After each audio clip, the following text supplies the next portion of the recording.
Helpline has been very successful so far. There was no such arrangement before. If you found a destitute on the road, you don't know where to go. Now anybody in the public can ring up this number 1253 and the helpline number. Our volunteers are manning this number all the time in the police commissioner's office. We get assistance from the police, we get vehicles from the police to go there and take them to the appropriate place. If they want medical attention, we take them to the hospital. If they want a shelter home, we take them to a shelter home. Main idea is take them off the streets and put them in a comfortable position where they can get 2 square meals and some clothing and shelter. And of course, our feeling is that the elders should live with dignity, die with dignity. When they know that there is someone is caring for them at the verge of death, they feel extremely happy that there is someone caring for me. I'm not just dying on the streets, I'm not dying on the platform without anybody caring for me. So we felt that a need of elders helpline is a very important one. So we were wondering how we can start. Initially we thought we'll start in our own office, have a separate cell with a couple of staff and start.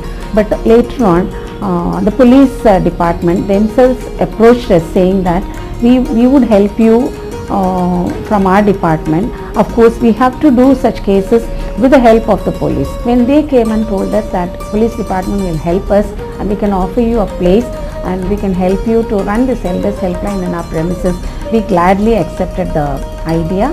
It was started last year on 18th February and it was inaugurated by our Chief Minister, Madam Jayalalitha. This is running for 24 hours. We have got 2 of our staff. Aarti, she is a counselor cum psychologist, and Muthukrishnan, he is a social worker.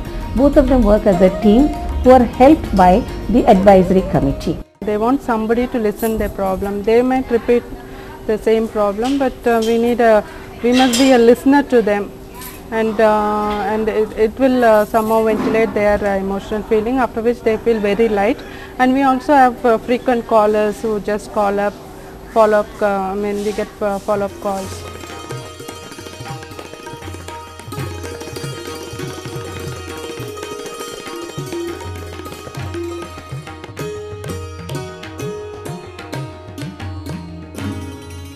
According to the needs of the elderly, our elders helpline social worker and the counsellor, they decide and they help them out.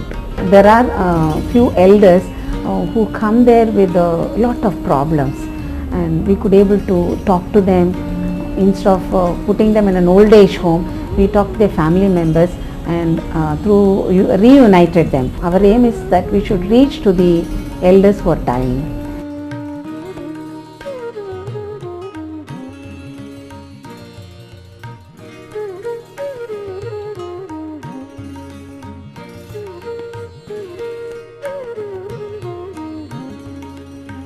We don't want the elders to be segregated from their family and put them in an old age home within 4 walls. And of course, we get very frequently calls from the public that so and so an elderly person is lying in the platform in front of this temple, in front of railway station. Could you please arrange somebody to take them and place them in an old age home? Then immediately our when the phone call goes to 1253, our social worker rush to that place, and they immediately register a complaint in the nearby police station, and they take them to the old age home. It is not just admitting them in the old age home where the elders helpline job gets over.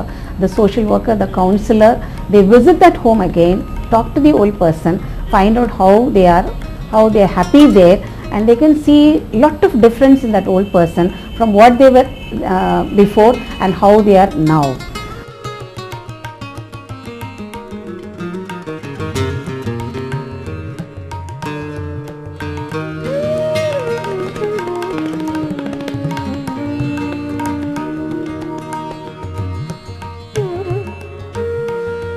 ஹெல்ப்லைனில் சேர்ந்துட்ட பிறகு முதல்ல நான் நம்பிக்கையை கற்றுக்கிட்டேன். அதுக்கப்புறம் நிறைய பீப்புளை பார்க்குறேன். இந்த மாதிரி ஒரு வயசானவங்களை வந்து பார்த்தது எனக்கு ஒரு புது அனுபவம். நான் இந்த மாதிரி முன்னாடி ஒர்க் பண்ணது கிடையாது. இந்த மாதிரி ஃபஸ்ட்டு சுச்சுவேஷன் நான் ஒர்க் பண்ணுறது. ஸோ எனக்கு வந்து இது புதுசாக இருந்ததாலும் அதில் ஒரு மனநிறைவு. ஸோ திரும்ப நான் இன்னொரு கேஸுக்காக ஒரு ஓல்டேஜ் ஹோமில் அட்மிட் பண்ணிவிட்டு திரும்ப இன்னொருத்தங்களை அட்மிட் பண்ண வரும்போது அந்த பழைய அட்மிட் பண்ணவங்க நம்மளை பார்த்து கூப்பிட்டு பேசுவாங்க. ஸோ இப்படி இருந்தால் நல்லா இருக்கேன்பா, இப்போ வந்து அவங்கள கேட்டதாக சொல்லுங்கள், கூட இருப்பாங்களே அப்படின்னு சொல்லிட்டு எங்கள் கவுன்சிலர் நினைவு கூறுவாங்க. அதுக்கப்புறம் நான் எங்கே இருந்தேனோ அவங்க எங்கேருந்து எடுத்து வந்தேனோ யார் எனக்கு ஃபோன் பண்ணி சொன்னாங்களோ அவங்கள சொல்லுவாங்க, அவங்ககிட்ட சொல்லுங்கள் நான் நல்லா இருக்கேன்னு சொல்லுங்கள் அப்படின்னு சொல்லுவாங்க. கொஞ்சம் நல்லா வீட்டை விட்டு வந்து மனம் கொஞ்சம் சௌகரியம் ஆஞ்சு கொஞ்சம் நல்லபடியாக இருக்கேன், சந்தோஷமாக இருக்கேன். நான் அண்டுபிடிக்க ஆள் இல்லாமல் நானாக வந்து செஞ்சேன். ரொம்ப சந்தோஷமாக இருக்கேன். காய்கறி நெறி கொடுத்துன்னு முடியாதவங்களுக்கு துணி கசிக்க கொடுத்துன்னு பெருக்கின்னு இதாங்க.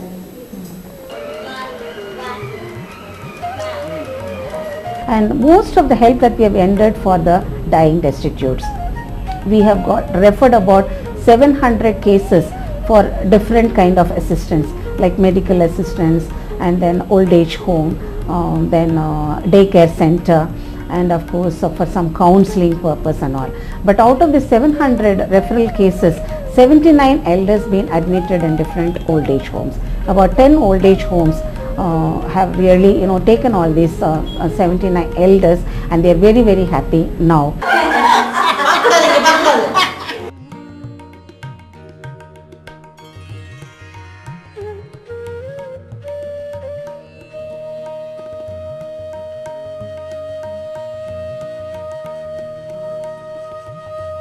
Sometimes it's very interesting to note this elders helpline is mainly for the city. So people come from different districts in Tamil Nadu after seeing our program in the press and the other electronic media. They come to Chennai and then they contact 1253 and give a complaint which is being dealt by our social workers. They visit those places also, talk to the family members and sort out the issues in the family, even if it is in other district. This is also been done by our elders helpline. We have good network with all the NGOs which are training geriatric care workers. So the elders helpline help them to get attenders to look after these elderly at home.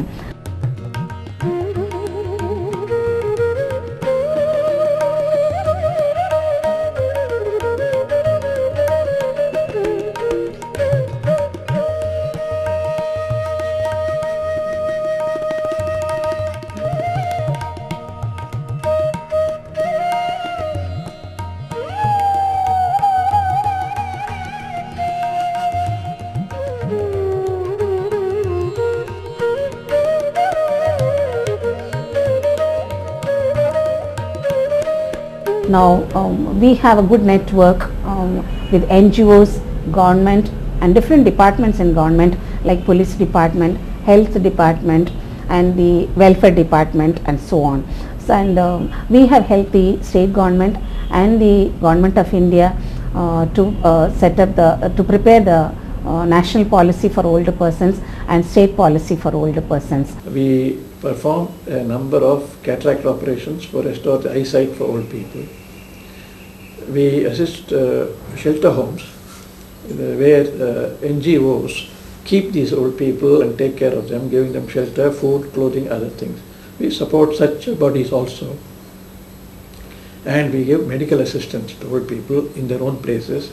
In Madras we have mobile vans which has a doctor and a compounder and carries a medicine visit and visits various places where the old people live, the poor people, and assist them in giving them medicines, and they go regularly to give medicines almost once a week or 10 days. We call them the elderly into 3 groups. 60 plus we call them young old, 70 plus old, 80 plus as old.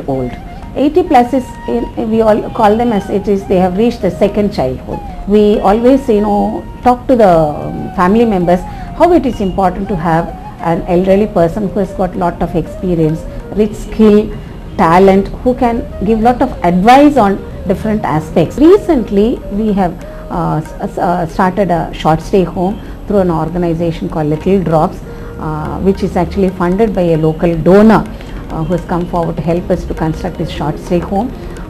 So all our elders who are dying destitutes on the roads, they will be referred to this short stay home first, and once the health is picked up and when there is a vacancy in other old age homes, these old people will be referred from the short stay home to the other old age home.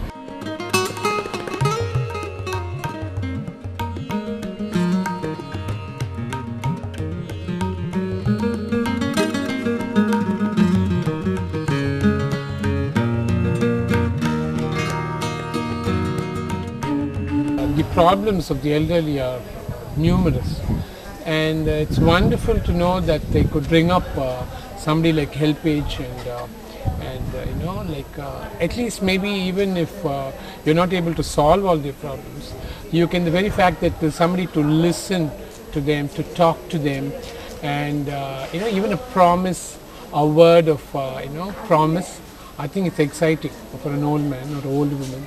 We're so glad that HelpAge has taken the initiative, and I'm sure many people are using the service. We're very grateful to HelpAge India because our income being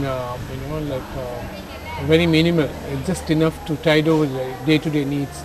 And every time we have a need in terms of infrastructure, we do have a problem. And so we put forward the idea to HelpAge India, and we're so glad that they accepted and offered to make another shelter.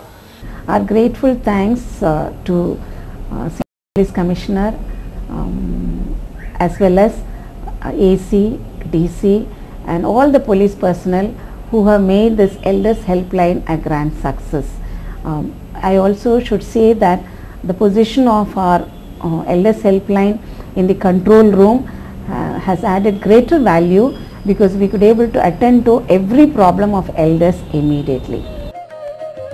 Our President Emeritus Shri M.M. Sabarwal, Delhi, he showed lot of interest in starting this Elders Helpline. There are very many people who have visited this helpline, the ministers, the government officials and senior officials from Delhi of HelpAge India, who were so much impressed of the services of Elders Helpline to the elderly. Our Chief Executive, Mr. Matthew Cherian, gives his constant guidance and support as to how we can improve this Elders Helpline service and expand its service to the larger elder community of the other districts in the state. HelpAge India country head programs, Colonel Akhilesh Sharma gave lot of support and guidance to me in making this Elders Helpline a grand success.